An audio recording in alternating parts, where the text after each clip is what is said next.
লাল capsule নিম্নমানের সন্দেহে স্থগিত ভিটামিন এ খাওয়ানো কর্মসূচি। মন্ত্রণালয় জানালো পরীক্ষা নিরীক্ষার পর পরবর্তী তারিখ। লালটা যারা ইন্ডিয়ান কোম্পানি দিয়েছে এটাই সমস্যা। মামলা করে ওরা ওষুধ দিতে বাধ্য করেছে, নিতে বাধ্য করেছে। গাফিলতি থাকলে দ্রুত খতিয়ে দেখার তাগিদ। আইনগত যে বিধিবিধান আছে সেগুলি পালন করে ভবিষ্যতে কার্যক্রম চালানো যায়, তাহলে অবশ্যই এটা সার্থকতার মুখ দেখবে। দেখছিলেন প্রধান শিরোনাম। রাতের সময় সঙ্গে আছি আমি কাজল আব্দুল্লাহ এবং আমি ইমদাদুল হক। এবার অন্যান্য শীর্ষ সংবাদ। চট্টগ্রামের একে খান এলাকায় বিভিন্ন প্রতিষ্ঠানের আত্মি গুদামে আগুন, পুড়ে গেছে সব মালামাল, নিয়ন্ত্রণে আনা যায়নি 4 ঘন্টাতেও। সংসদে বিরোধী দলের ভূমিকায় থাকা নিয়ে কোনো আলোচনায় হয়নি, জানালেন 14 দলের শরিকরা। বলছেন ওবায়দুল কাদেরের বক্তব্য চূড়ান্ত সিদ্ধান্ত নয়। ঐক্যফ্রন্টের ঐক্য বেশি দিন টিকবে না, মন্তব্য আওয়ামী লীগ নেতাদের। ঘুরে দাঁড়াতে হলে দল পুনর্গঠনের বিকল্প নেই, বলছেন বিএনপি নেতারা। চালের সিন্ডিকেট ভাঙতে কার্যকর পদক্ষেপ নেওয়া হয়েছে, জানালেন বাণিজ্যমন্ত্রী। বেশি ধারণ ক্ষমতার গুদাম তৈরির পরই কেনা হবে ধান, বললেন খাদ্যমন্ত্রী। এবং নাব্য সংকটে বন্ধ হওয়ার পথে ঢাকা বরিশাল নৌপথের মিয়ারচর রুট ড্রেজিং প্রকল্পে দুর্নীতির অভিযোগ। নদী খননের পরও কাঁঠালবাড়ি, শিমুলিয়া ও পাটুরিয়া দৌলদিয়ায় নাব্য সংকট।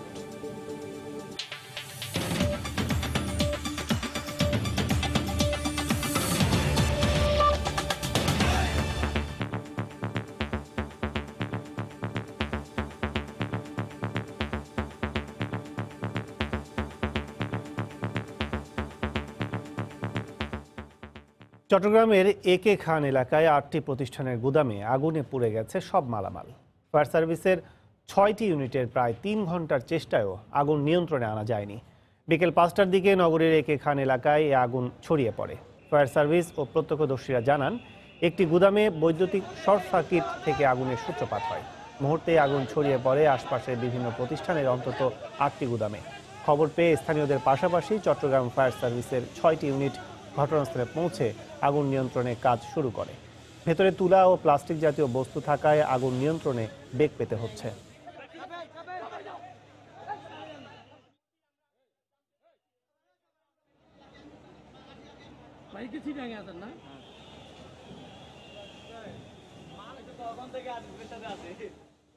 হঠাৎ করে কারেন্ট আগুন লেগে গেছে। এই অবস্থা আমরা পানি কাজে নিয়ে আপনার মনে করেন মেশিন নিয়ে উদ্যোগ করে গেছি, কোনো কিছু করতে পারি না। এখানে ফ্রিজ ছিল, টিভি ছিল, আপনার র মেটেরিয়াল ফুড গেন ছিল, চাউল ছিল।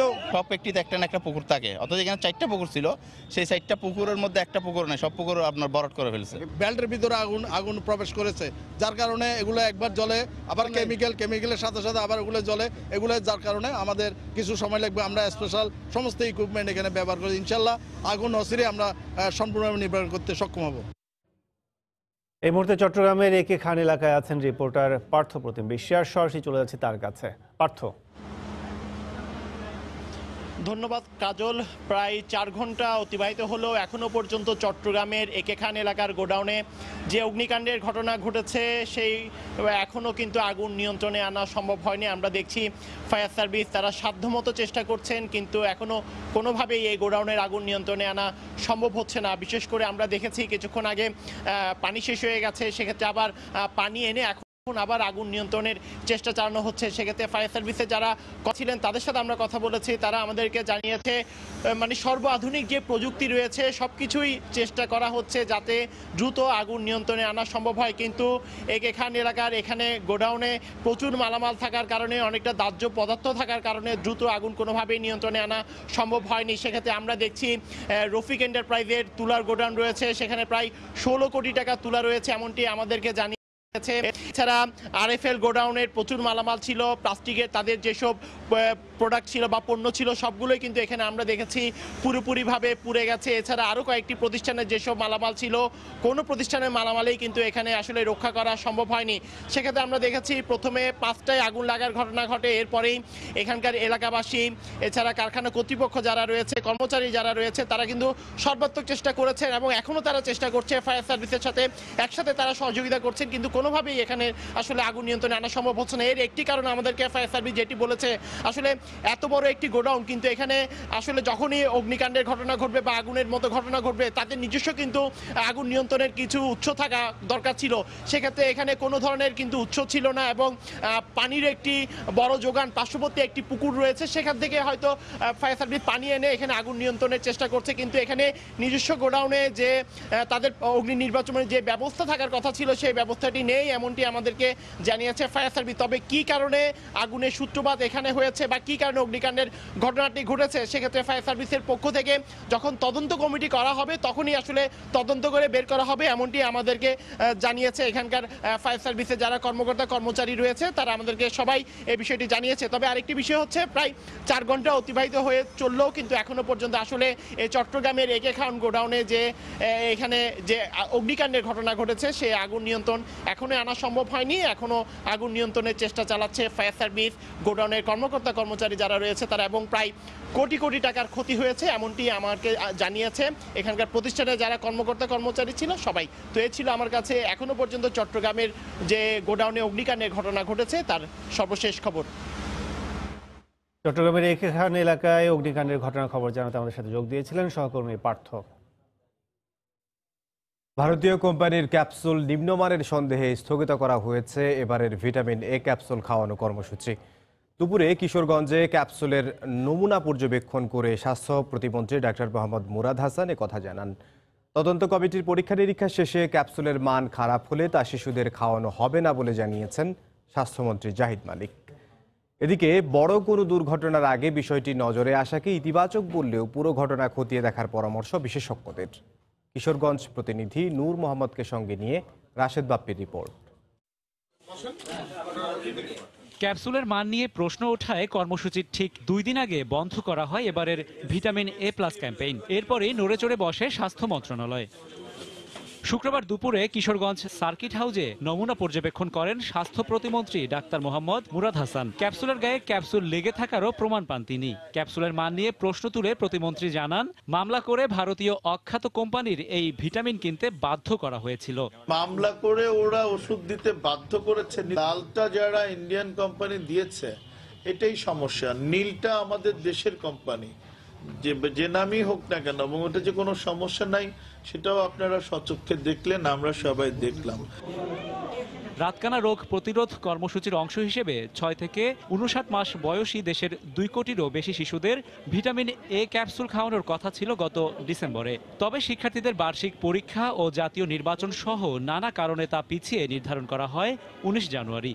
ক্যাম্পেইন শুরুর আগেই দেশের বিভিন্ন প্রান্ত থেকে ক্যাপসুলের মান নিয়ে অভিযোগ আসে মন্ত্রণালয়ে। এদিকে ভিটামিন এ মেয়াদোত্তীর্ণ নয় জানিয়ে স্বাস্থ্যমন্ত্রী বলেন, রহস্য উদ্ঘাটনে গঠন করা হয়েছে একাধিক তদন্ত কমিটি। একটা ওষুধের সাথে আর একটা ক্যাপসুলে একটু গায়ে জোড়া লেগে গেছে, এটা অর্থ যে এই নয় যে ওষুধের ভিতরে যেটা রয়েছে ক্যাপসুলের ভিতরে সেটার মান নষ্ট হয়ে গেছে। এই বিষয়টা আমরা নিশ্চিত হব পরীক্ষার মাধ্যমে। যদি দেখি যে মানসম্মত না হয়, এটা আমরা ব্যবহারই করব না। বিশেষজ্ঞরা বলছেন, স্পর্শকাতর এই বিষয়টির গাফিলতি খতিয়ে দেখে ব্যবস্থা নিতে হবে সবার আগে। আমাদের এই শিশু মহল যারাই জাতির ভবিষ্যৎ, তাদেরকে নিয়ে কোনো রকম ঝুঁকি না নেওয়ার সিদ্ধান্তটাকে আমি অবশ্যই সাধুবাদ জানাই। যেহেতু প্রকিউরমেন্ট পদ্ধতিতে অনেকগুলি কোম্পানির সাথে তুলনা করে কেনার ব্যবস্থা আছে, যেটা রাষ্ট্রসম্মত পিপিআর অনুযায়ী, সুতরাং এই ব্যাপারে যদি আইনগত যে বিধিবিধান আছে সেগুলি পালন করে ভবিষ্যতে কার্যক্রম চালানো যায়, তাহলে অবশ্যই এটা সার্থকতার মুখ দেখবে। বিষয়টি নিয়ে উদ্বিগ্ন না হতে অভিভাবকদের প্রতি আহ্বান জানিয়ে দ্রুতই ক্যাম্পেইন শুরু হবে বলে জানিয়েছে স্বাস্থ্য অধিদপ্তর। রাশেদ বাপ্পি, সময় সংবাদ, ঢাকা। সংসদে বিরোধী দলের ভূমিকায় থাকার ব্যাপারে কোনো আলোচনায় হয়নি জানিয়ে 14 দলের শরিকরা বলছেন, এ বিষয়ে আওয়ামী লীগ সাধারণ সম্পাদকের বক্তব্য চূড়ান্ত সিদ্ধান্ত নয়। ওবায়দুল কাদেরের ব্যক্তিগত মতামত জোটে কোনো প্রভাব ফেলবে না বলেও মনে করছেন নেতারা। নতুন বছরের শুরুতে টানা তৃতীয়বারের মতো সরকার গঠন করে ক্ষমতাসীন আওয়ামী লীগ। চমকে ঠাসায় মন্ত্রিসভায় নেই আওয়ামী লীগের দীর্ঘদিনের শরিক 14 দলের কোনো প্রতিনিধি। সরকার গঠনের 10 দিনের মাথায় আওয়ামী লীগের সাধারণ সম্পাদক বলেন, সংসদের বিরোধী পক্ষে থাকবে 14 দল। বিরোধী দলে থাকবেন বলে অনেকে সিদ্ধান্ত নিয়েছেন। এ বক্তব্যের সমালোচনা করে জাসদ আম্বিয়া অংশের সাধারণ সম্পাদক বলেন, আদর্শগত জোটের রাজনীতিতে তার এই মন্তব্য অমূলক। আমি স্বাভাবিক মনে করছি না বলাটা, হ্যাঁ বল প্রয়োজন নেই বলার, এগুলি বিরোধী দলে যান আপনারা দেন, আপনারা এখান থেকে এগুলি বলার প্রয়োজন নাই। সরকার বৃক্ষ কিনা আমদানি ফল পেয়েছে, সরকার কি কাজ করবেন ন্যাচারালি আমরা রাজনীতি করি, তাই না? সবাই যার যেটা বুঝে নেবে কাকে কি করতে হবে না করতে হবে। 2008 এবং 2014-তে মাঠের রাজনীতি থেকে শুরু করে সংসদ এবং সরকারে আওয়ামী লীগের সঙ্গে যৌথবদ্ধ ছিল জাসদিনুর একাধিক এমপি মন্ত্রী। এ অংশের সাধারণ সম্পাদক মনে করেন, বিরোধী পক্ষে থাকা নিয়ে ওবায়দুল কাদেরের বক্তব্য একান্তই ব্যক্তিগত। আমরা মনে করি এই জোট থাকবে, এই জোটকে থাকতে হবে, তবে সরকার গঠনের প্রশ্নে, পরিচালনার প্রশ্নে বিষয়টি কি হবে সেটা নিয়ে অনেক ধরনের আলোচনা রয়েছে। আমাদের সবাই মিলে আলোচনা করব আমরা। এটা শুধুমাত্র একজনের ব্যাপার না, তো এটা জোটের ব্যাপার। সরকারের শেষ মেয়াদে পূর্ণ মন্ত্রিত্ব নিয়ে একাদশ সংসদ নির্বাচনেও নৌকা প্রতীক নিয়ে প্রতিদ্বন্দ্বিতা করেছেন রাশিদ খান মেনন। তিনি বললেন, এ বিষয়ে এখনো সিদ্ধান্ত হয়নি। সংসদে গিয়ে আবার বিরোধী দল হবো, এ দুটো তো মেলে না আর কি, একটু হাস্যকর হয়ে যায়। জাতীয় পার্টির যেভাবে সরকার আর বিরোধী দলে থাকার মতো অবস্থা হয়ে যায়, যেটা খুব হাস্যাস্পদ বলে মনে হয়। আলোচনার মাধ্যমে সিদ্ধান্ত হলে সংসদে বিরোধী দল হিসেবে থাকতে আপত্তি নেই বলেও জানায় 14 দলের নেতারা। আজহার লিমন, সময় সংবাদ, ঢাকা। সাম্প্রদায়িক শক্তির সঙ্গে জোট করায় ঐক্যফ্রন্টের ঐক্য বেশি দিন টিকবে না বলে মন্তব্য করেছেন আওয়ামী লীগ নেতারা। তাদের মতে, দলের মধ্যে সমন্বয়হীনতা ও মুক্তিযুদ্ধের পক্ষ অবলম্বন না করায় করুণ পরিণতি অপেক্ষা করছে বিএনপির জন্য। ঢাকা ও সাভারে বিভিন্ন অনুষ্ঠানে অংশ নিয়ে আওয়ামী লীগ সাধারণ সম্পাদক সহ অন্য নেতারা এসব কথা বলেন। রাজধানীর সোহরাওয়ার্দী উদ্যানে শনিবারের সমাবেশস্থল পরিদর্শন শেষে আওয়ামী লীগ সাধারণ সম্পাদক ওবায়দুল কাদের বলেন, সাম্প্রদায়িকতার সঙ্গে অসাম্প্রদায়িকতার বন্ধন টেকসই হয় না। গঠন প্রক্রিয়াটাই বলে দিচ্ছিল অনিবার্য পরিণতি হচ্ছে ভাঙ্গন, এবং সেটাই এখন হচ্ছে। কাউকে জোর করে জাতীয় নির্বাচনও ডেকে আনিনি, এখানেও কাউকে আমরা জোর করে আনার আমাদের কোনো এজেন্ডা নেই। তারা ইচ্ছে হলে আসবে, এটা তারা একটা রাজনৈতিক দল, তাদের সিদ্ধান্তের ব্যাপার। তাদের সিদ্ধান্তের ব্যাপারে আমাদের কোনো হস্তক্ষেপের বিষয় এখানে নেই। সাভারের তেঁতুলঝোড়া ইউনিয়নে স্থানীয় সংসদ সদস্য অ্যাডভোকেট কামরুল ইসলামের সংবর্ধনা অনুষ্ঠানে তথ্যমন্ত্রী ডক্টর হাসান মাহমুদ বলেন, ঐক্যবদ্ধ প্রচেষ্টায় দেশকে এগিয়ে নিয়ে যাচ্ছে মহাজোট সরকার। অন্যদিকে ঐক্যফ্রন্টের নিজেদেরই ঐক্য নেই বলেও মন্তব্য করেন তিনি। সংলাপ করার জন্য যে মিটিং ডেকেছে, সেখানে দেখতে পেলাম মির্জা ফখরুল সাহেব যায় নাই, বলে যে আরো যে 2 জন আসার কথা ছিল, বলে সেটা জানি না। অর্থাৎ ঐক্যফ্রন্টের মধ্যেই ঐক্য নাই। একই অনুষ্ঠানে ঢাকা 2 আসনের সংসদ সদস্য অ্যাডভোকেট কামরুল ইসলাম বলেন, সঠিক নেতৃত্বের অভাবে ঘুরে দাঁড়াতে পারছে না বিএনপি। জনগণের কাছে ক্ষমা চেয়ে সাম্প্রদায়িক শক্তিকে ত্যাগ করারও আহ্বান জানান তিনি। দুর্নীতিবাদদের বাদ দিয়ে সঠিক নেতৃত্ব যদি আনে, সে অস্ত্রধারী সেই খুনিদের বাদ দিয়ে যদি সঠিক নেতৃত্ব যদি আনে, আর ভুল পথ পরিহার করে মুক্তিযুদ্ধের শক্তির পক্ষে যদি তারা আসে, তাহলে হয়তো তারা শীত দ্বারা উদু করে দাঁড়াতে পারলেও পারতে পারে, আর না হয় তারা মুসলিম দিকের থেকেও খারাপ অবস্থা তাদের ভবিষ্যতে ভাগ্যে লেখা। দেশকে পিছিয়ে নিতে ষড়যন্ত্র অব্যাহত আছে মন্তব্য করে আওয়ামী লীগ নেতারা সবাইকে সতর্ক থাকার আহ্বান জানান। এবং দেশ গড়ার পক্ষে মিজানুর রহমান কবির, সময় সংবাদ, ঢাকা। ঘুরে দাঁড়াতে হলে বিএনপিকে পুনর্গঠনের বিকল্প নেই বলে মন্তব্য করেছেন দলটির সিনিয়র নেতারা। বিকেলে সুপ্রিম কোর্ট বার অডিটোরিয়ামে এক আলোচনা সভায় তারা বলেন, এ মুহূর্তে বিএনপিকে টিকিয়ে রাখতে হলে ত্যাগী নেতাদের মূল্যায়ন করতে হবে। 30 তারিখের নির্বাচনে আওয়ামী লীগ নৈতিকভাবে পরাজিত হয়েছে বলে মন্তব্য করেন বিএনপি মহাসচিব মির্জা ফখরুল ইসলাম আলমগীর। 30 ডিসেম্বরের নির্বাচনে ভরাডুবির পর অনেকটা খোলামেলা ভাবেই এবার নিজেদের ভুলগুলো খুঁজতে শুরু করেছে বাংলাদেশ জাতীয়তাবাদী দল বিএনপি। দলের প্রতিষ্ঠাতা জিয়াউর রহমানের 83তম জন্মবার্ষিকী উপলক্ষে সুপ্রিম কোর্ট বার অডিটোরিয়ামে আয়োজিত আলোচনা সভায় দলের শীর্ষ নেতাদের বক্তব্যে ঘুরে ফিরে আসে বিএনপির বর্তমান সংকট ও ভবিষ্যতের পরিকল্পনার কথা। স্থায়ী কমিটির সদস্য ব্যারিস্টার মওদুদ আহমদ বলেন, বিএনপিকে টিকিয়ে রাখতে হলে দরকার নতুন কাউন্সিলের মাধ্যমে দল পুনর্গঠন। আমাদের এই যে হাজার হাজার লক্ষ লক্ষ নেতা কর্মী এবং তাদের পরিবার ক্ষতিগ্রস্ত হয়েছে এই নির্বাচনে যাওয়ার কারণে, এদেরকে পুনর্বাসন করতে হবে, এদের মধ্যে আস্থা ফিরিয়ে আনতে হবে, এদের দেখাশোনা করতে হবে। একই আলোচনা সভায় আরেক স্থায়ী কমিটির সদস্য খন্দকার মোশাররফ হোসেন বলেন, ত্যাগী নেতা কর্মীদের নেতৃত্ব ও ক্ষতিগ্রস্ত নেতাদের পুনর্বাসনই এখন সবচেয়ে বেশি জরুরি। একটি কাউন্সিলের মাধ্যমে দলকে পুনর্গঠন করতে হবে, তুলনামূলকভাবে ত্যাগী এই নির্বাচনে যারা পরীক্ষিত নেতা কর্মীদেরকে নেতৃত্বে আনতে হবে। নির্বাচনে আওয়ামী লীগের জয় হলেও দলটি নৈতিকভাবে পরাজিত হয়েছে বলে মন্তব্য করেন মহাসচিব মির্জা ফখরুল ইসলাম আলমগীর। আজকে পরাজিত হয়েছে আওয়ামী লীগ, সম্পূর্ণভাবে পরাজিত হয়েছে। তারা নৈতিক দিয়ে পরাজিত হয়েছে, তারা জনগণ থেকে বিচ্ছিন্ন হয়ে গেছে, জনগণ থেকে একেবারেই তারা নিশ্চিহ্ন হয়ে গেছে। বন্ধুগণ, এই নির্বাচন একটা কাজ করেছে যে আওয়ামী লীগকে চিরদিনের জন্য মানুষের মন থেকে দূরে সরিয়ে দিয়েছে। নতুন পরিকল্পনার মধ্য দিয়ে আন্দোলনের মাধ্যমে চেয়ারপারসন বেগম খালেদা জিয়ার মুক্তিকেই এখন দলের প্রধান দায়িত্ব বলেও মন্তব্য করেন বক্তারা। নাজমুস সালেহী, সময় সংবাদ, ঢাকা। ঐক্যফ্রন্টের শীর্ষ নেতা ডক্টর কামাল হোসেন বর্তমান সরকারকে দ্রুত সরে যাওয়ার আহ্বান জানিয়ে বলেছেন, সরকার দেশের স্বাধীনতার উপর আঘাত করেছে, তবে শিগগিরই এ অবস্থার অবসান হবে বলে দাবি করেন তিনি। বিকেলে রাজধানীর মতিঝিলে গণফোরাম কার্যালয়ে ঢাকা 6 আসনের নেতাকর্মীদের সঙ্গে মতবিনিময়কালে বক্তব্য দেন তিনি। সারা দেশে মহা ডাকাতি হয়েছে, আজকে এটা শুনতে হয়েছে যে একজনও তো যেটা বলে নাই যে এখানে সুষ্ঠু নির্বাচন হয়েছে। অনুষ্ঠান করার ক্ষমতাও তাদের সাংবিধানিকভাবে নাই।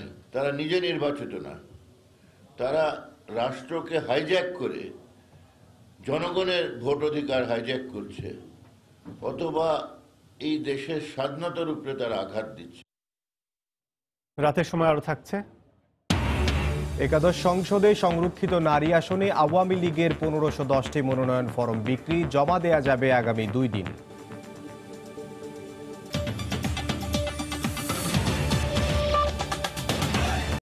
বাণিজ্যমন্ত্রী টিপু মুন্সি বলেছেন, সিন্ডিকেটের কারণে দীর্ঘদিন চালের বাজার ঊর্ধ্বমুখী ছিল, তবে এখন চালের দাম কমতে শুরু করেছে।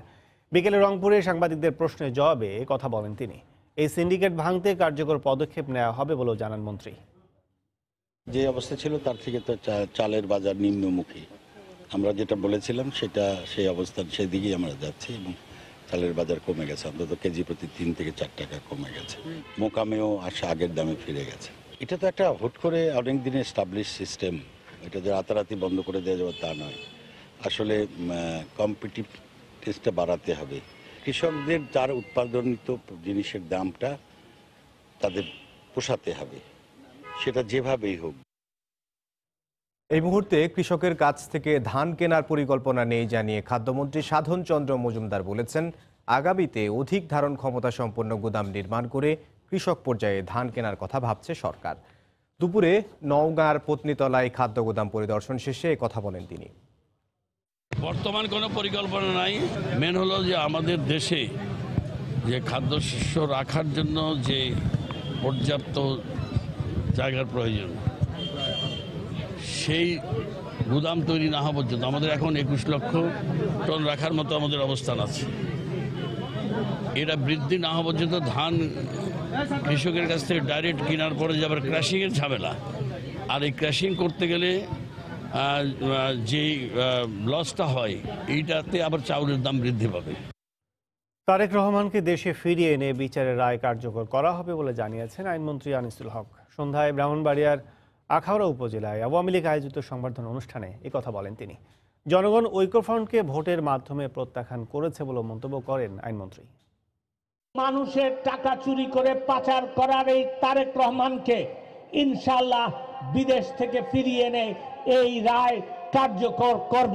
এই সব মানুষদের আপনারা প্রত্যাখ্যান করেছেন, তারা যেন বাংলাদেশের মাটিতে আপনাদেরকে ধোঁকা দেওয়ার জন্য আর রাজনীতি না করে, সেই দিকে আপনাদের লক্ষ্য রাখতে হবে।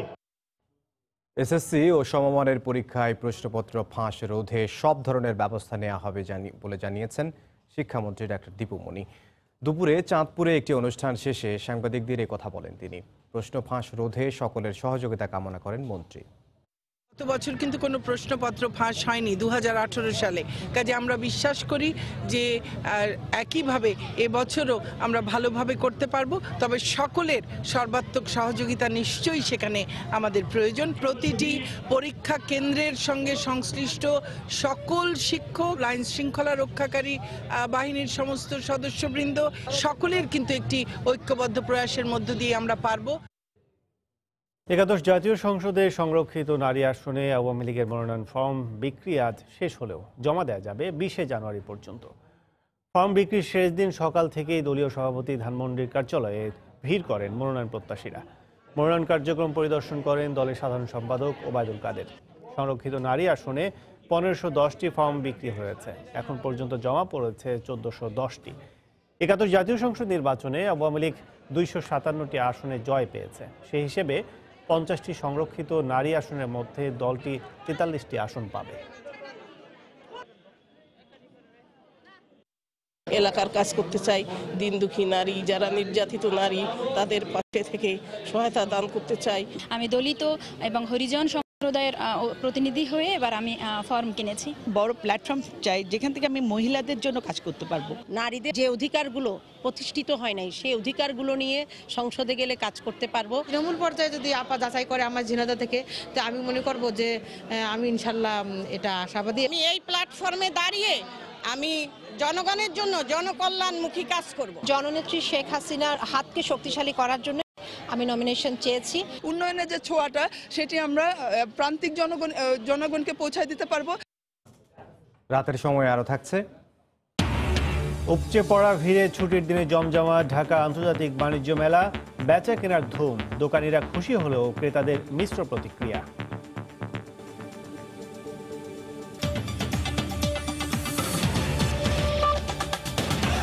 রাজধানীর সঙ্গে দক্ষিণাঞ্চলের যোগাযোগের নৌরুট ভয়াবহ ঝুঁকিতে পড়েছে।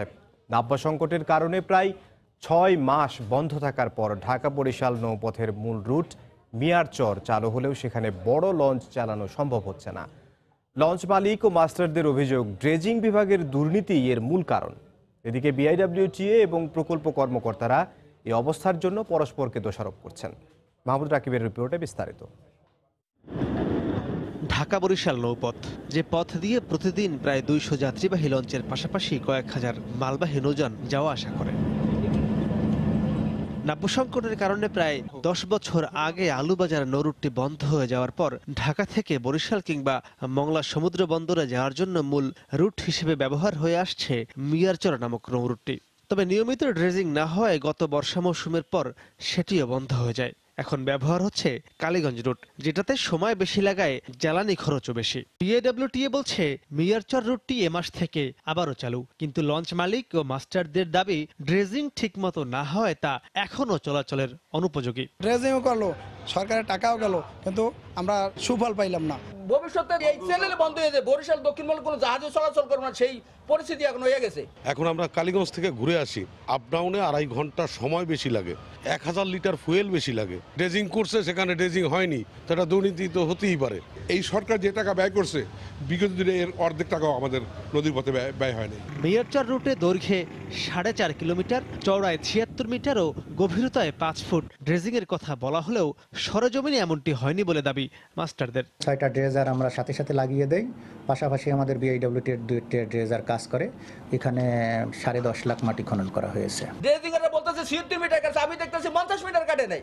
দুইটা জাহাজ পাশাপাশি করছে না করতে পারে, তাহলে আমি কিভাবে চলবো? 4 মিটার পানিতে অনেক সময় লাশ বাড়ায়, দেখা যায় 2 মিটার 1.5 মিটার পানিও থাকে ওখানে। অনেক কোস্টার জাহাজ থেকে থাকে, তার ভিতর দিয়ে আমাদের আসা যাওয়া করা লাগে। সরকারি অনেক জাহাজ আছে তারা মিটার এই মাথা থেকে ওই মাথার মধ্যে ঠিকমতো ড্রেজিং হইল কিনা মিটার ধরা পড়বে। আর যারা ড্রেজিং করে তারা যদি 2 পাইস ধরাই দেয়, তাহলে তারা বলবে যে ওকে দুর্নীতি করছে, দুর্নীতি স্যার আর কি।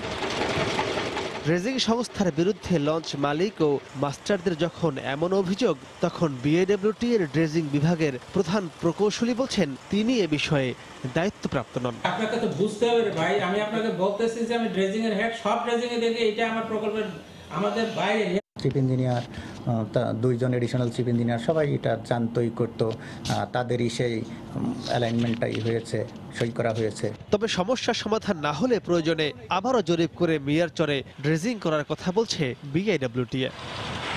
মাহমুদ রাকিব, সময় সংবাদ, ঢাকা। মাদারীপুরের কাঁঠালবাড়ি, শিমুলিয়া ও মানিকগঞ্জের পাটুরিয়া দৌলতদিয়া নৌরুটে স্বাভাবিকভাবে নৌযান চলাচল করতে পারছে না। পদ্মা নদীতে জেগে ওঠা ছোট ছোট চরে প্রায় আটকে যাচ্ছে পণ্য বোঝাই কার্গো, ফেরি, লঞ্চ সহ নৌযান। এতে দুর্ভোগ বাড়ছে যাত্রী ও চালকদের। বিএডব্লিউটিএর পক্ষ থেকে একাধিক ড্রেজারের মাধ্যমে নদী খনন কাজ চলমান থাকলেও তা বেশিরভাগ সময় কাজে লাগছে না। মাদারীপুর থেকে সঞ্জয় কর্মকার, অভিজিতের পাঠানো তথ্য, শাহাদাত আকনের ছবিতে রিপোর্ট।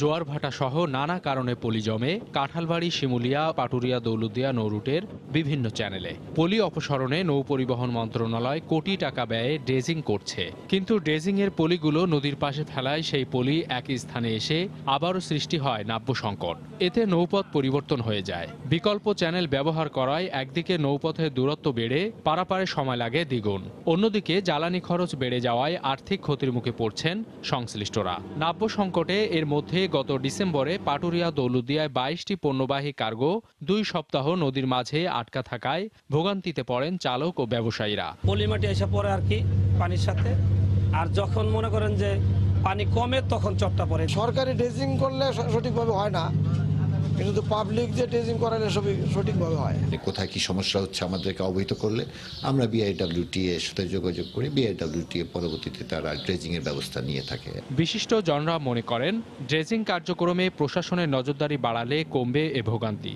BIWTA এবং তারা যাদেরকে নিয়োগ দেয়, এই নিয়োগপ্রাপ্তরা ঠিকমতো কাজ করতেছে কিনা এটা ভালো করে একটু জোরদার করা দরকার। অবশ্য মাদারীপুরের জেলা প্রশাসনের শীর্ষ কর্মকর্তা জানান, নৌরুটগুলোর নাব্য ফিরিয়ে আনতে মন্ত্রণালয়ের মাধ্যমে বিভিন্ন প্রকল্প হাতে নেওয়া হয়েছে। BIWTA মূলত এই খনন কাজ পরিচালনা করবে, এটা সম্ভবত যাচাই করা হচ্ছে, অর্থ ব্যয়ের বিষয়টা বিবেচনায় আনা হচ্ছে। তো আশা করি যে এই প্রকল্প বাস্তবায়ন হলে তো এই নাব্যতা সংকট আর তৈরি হবে না। এ ব্যাপারে মুন্সিগঞ্জে কর্মরত BIWTA এর অফিসে একাধিকবার গিয়েও কোনো কর্মকর্তার বক্তব্য পাওয়া যায়নি। সময় সংবাদ, মাদারী। সাপ্তাহিক ছুটির দিনেও রাজধানীর সড়কে শৃঙ্খলা আনতে তৎপর ছিল ট্রাফিক বিভাগের কর্মকর্তারা। পথচারী পারাপার নিয়ন্ত্রণ, যানবাহনের নথি পরীক্ষার পাশাপাশি অতিরিক্ত ভাড়া আদায়ের মতো অনিয়মেও ব্যবস্থা নিতে দেখা যায় তাদের।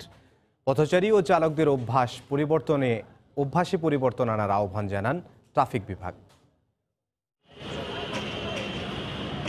নির্ধারিত স্টপেজের 100 গজ আগেই থেমে গেল বাস। যথারীতি যাত্রী ওঠানামা, ফলাফল বিশৃঙ্খলা। গণপরিবহনের বৈধ কাগজ না থাকার অভিযোগ কমে আসলেও চালকদের অভ্যাসে পরিবর্তন আসেনি। সে দায় নিতে হবে যাত্রীদেরও। নির্ধারিত স্থানে দাঁড়ানোর অভ্যাস যেন হয়ে উঠছে না তাদের। সবসময় রাস্তায় চলার জন্য গেট খোলার জন্য আমার 400 টাকা জরিমানা হয়েছে। 1500 টাকার মামলা দিয়েছে। কেন? 200 টাকা ভাড়া উঠেছি কোনটাকে মিটারে যাবে না যাত্রী, আমার তো করার কিছু নেই। বেপরোয়াভাবে গাড়ি চালানো, এবং অনেক জায়গায় দেখা যায় যে প্রাপ্ত বয়স্ক না, এখনো তার ওইরকম বয়সও হয়নি এবং লাইসেন্সও নাই। বরাবরই এই অভিযানকে স্বাগত জানিয়ে আসছেন সাধারণ মানুষ। সড়কে বিশৃঙ্খলার জন্য দায়ী করলেন পথচারীদের বেপরোয়া আচরণকেও। আমি সোজা রাস্তা পাচ্ছি, আমি আইন শৃঙ্খলা ভেদ করে চলে যাচ্ছি, তো এটা তো আমাদের আসলে ঠিক হচ্ছে না। আমাদের যে রাস্তাটা দেওয়া আছে আমরা ঠিক যাবো, অথবা সিগন্যাল পড়েছে আমরা থামবো। সিগন্যাল দিয়েছে, আমি দাঁড়িয়েছি, আমার পেপার শো করেছি। আমি মনে করি যে এভাবেই সবকিছু চেক করে জনগণের রাস্তা নিরাপত্তা দেওয়া উচিত। গণপরিবহনের নথি পরীক্ষার পাশাপাশি সিএনজি চালিত অটোরিকশা মিটারে যাচ্ছে কিনা সেটাও নজর রাখছে ট্রাফিক বিভাগ। গাড়ি যেন ফিটনেস নাই, সেগুলো রোড পারমিট নাই, সেগুলো কিন্তু কমে গেছে। যেখান সেখান দিয়ে রাস্তা পার হচ্ছে, এটা আমরা ধরে রাখলে একটু মানে, আর আমরা যখন থাকি না তখন ওই রাস্তা দিয়ে দৌড় দিয়ে পার হচ্ছে। এটা এখনো পুরোটা 100% আসেনি। শিক্ষার্থীদের আন্দোলনের পর দফায় দফায় সচেতনতা কর্মসূচিতে পরিবর্তন এসেছে অনেকটাই। তবে আইন শৃঙ্খলা বাহিনীর অনুপস্থিতিতেও নিয়ম মানার অভ্যাস সৃষ্টি না হলে সত্যিকারের পরিবর্তন আসবে না বলে মত ট্রাফিক পুলিশের। মুজাহিদ শুভ, সময় সংবাদ, ঢাকা। ঢাকা আন্তর্জাতিক বাণিজ্য মেলা শুরুর পর আজ দ্বিতীয় শুক্রবার সকাল থেকেই মেলা প্রাঙ্গণে ক্রেতা দর্শনার্থীর ভিড় দেখা গেছে। সরকারি ছুটির দিন হওয়ায় বিকেলের পর থেকে জমজমাট হয়ে ওঠে মেলা প্রাঙ্গণ। পরিবারের সদস্য কিংবা বন্ধু বান্ধবের সঙ্গে মেলায় এসেছেন দর্শনার্থীরাও। কেনাকাটার পাশাপাশি তারা ঘুরে দেখছেন দৃষ্টিনন্দন বিভিন্ন স্টল ও প্যাভিলিয়ন। ফুড কোর্ট, আইসক্রিমের মতো খাদ্যপণ্যের স্টলে বেচা বিক্রি অন্যান্য দিনের তুলনায় ভালো। আর বরাবরের মতো গৃহস্থালী পণ্যের স্টলগুলোতে দর্শনার্থীর সমাগম বেশি। এছাড়া গহনা, প্রসাধনী পোশাকের দোকানেও ভিড় দেখা গেছে। এদিকে শিশুদের আগ্রহের কেন্দ্রবিন্দুতে রয়েছে বিনোদন কেন্দ্রগুলো।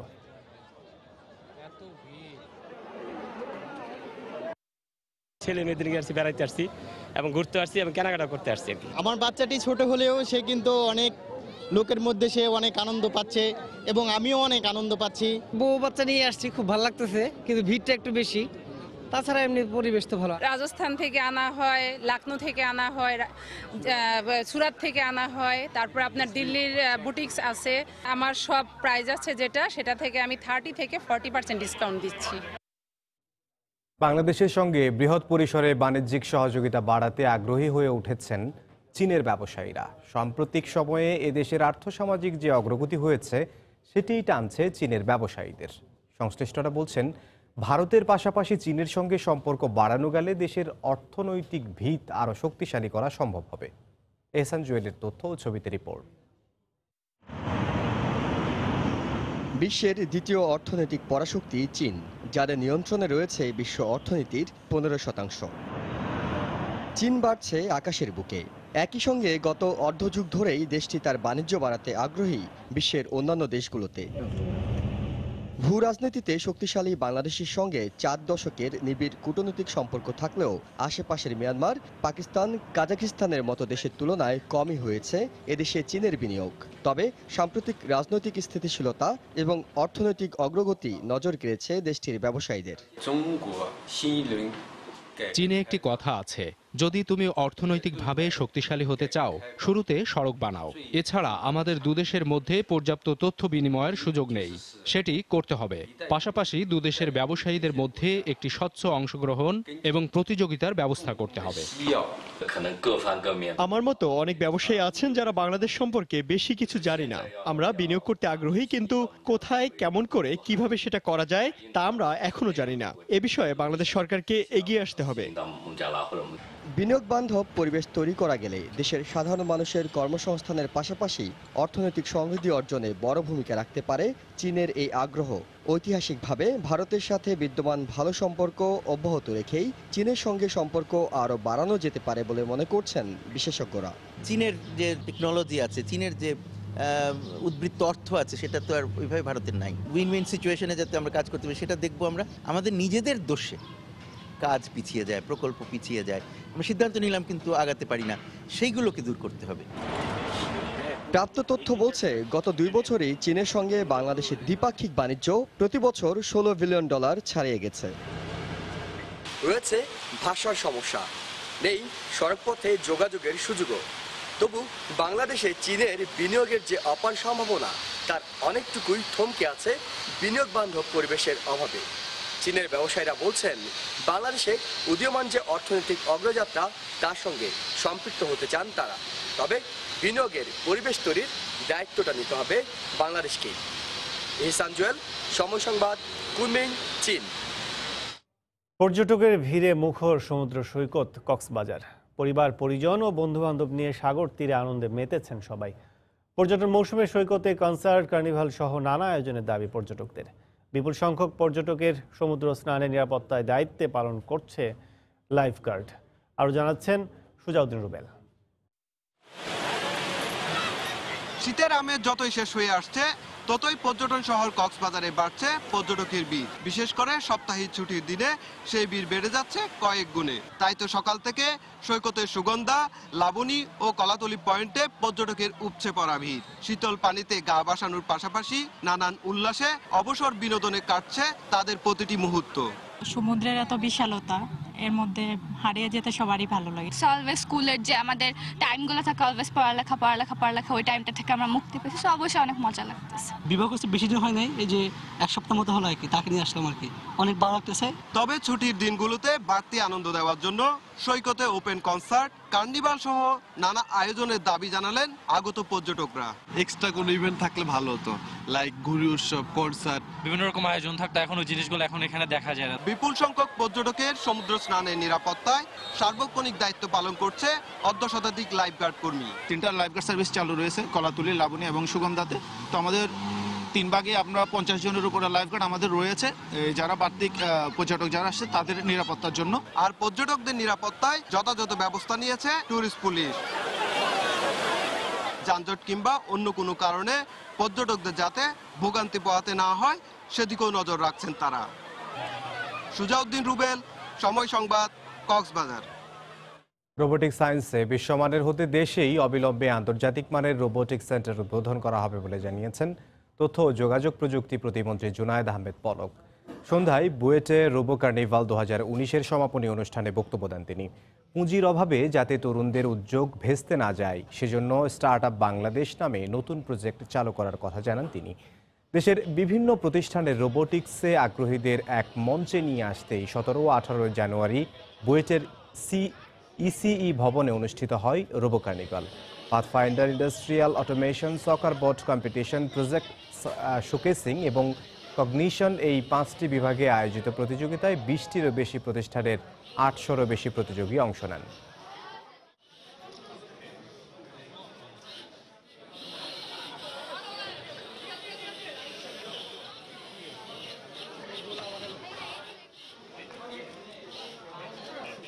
গোল করতে হবে, মেনলি সকার যেমন চলে সেরকমই রোবট দিয়ে করতে হবে আর কি। তো ওইটাই আর কি ছিল কম্পিটিশনটা।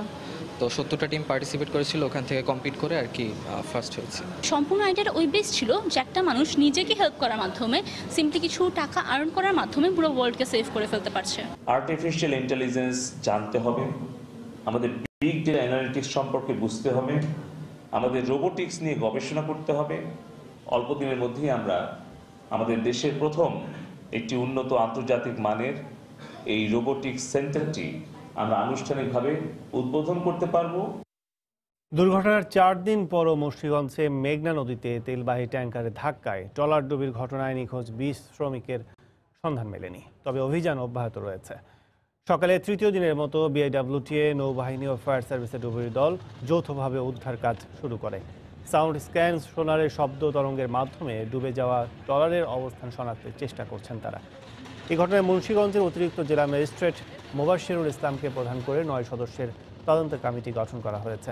গত সোমবার রাতে 34 জন শ্রমিক নিয়ে মাটি বোঝাই ট্রলারটি মেঘনা নদীর চর ঝাপটা এলাকায় পৌঁছালে তেলবাহী ট্যাঙ্কারের ধাক্কায় ডুবে যায়।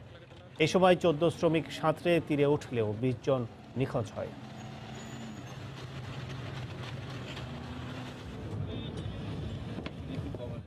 ডুবুর unit, special water rescue unit, আমাদের ঢাকা থেকে অগ্নিসংযোগ স্পিড বোট এবং ওয়াটার বাইক দিয়ে আমরা এই কার্যক্রম পরিচালনা করছি এবং এটা কার্যক্রম পরিচালনা অব্যাহত থাকবে।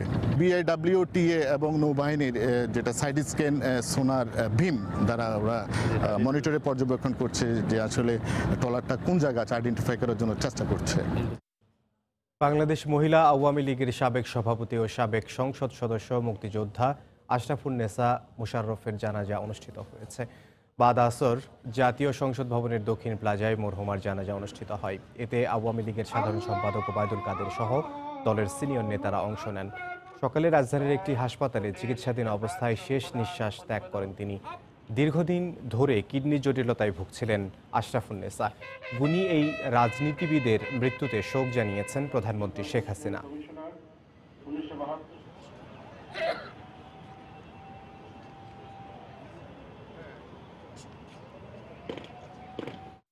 উন্নয়নের অগ্রযাত্রায় প্রধানমন্ত্রী শেখ হাসিনাকে সহযোগিতা অব্যাহত রাখতে ব্যবসায়ীদের প্রতি আহ্বান জানিয়েছেন প্রধানমন্ত্রীর বেসরকারি শিল্প বিনিয়োগ উপদেষ্টা সালমান এফ রহমান।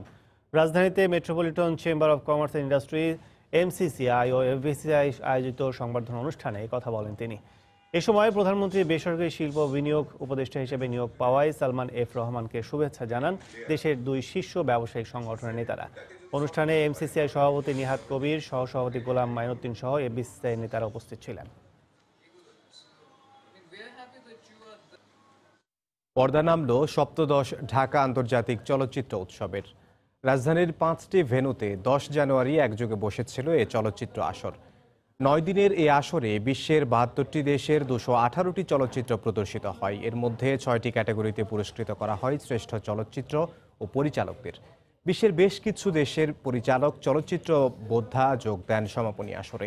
সংস্কৃতি মন্ত্রণালয়ের সহযোগিতায় রেইনবো ফিল্ম ফেস্টিভ্যালের আয়োজনে এই উৎসবের পরবর্তী 18 আসর বসবে 2020 সালের জানুয়ারি মাসে ঢাকায়।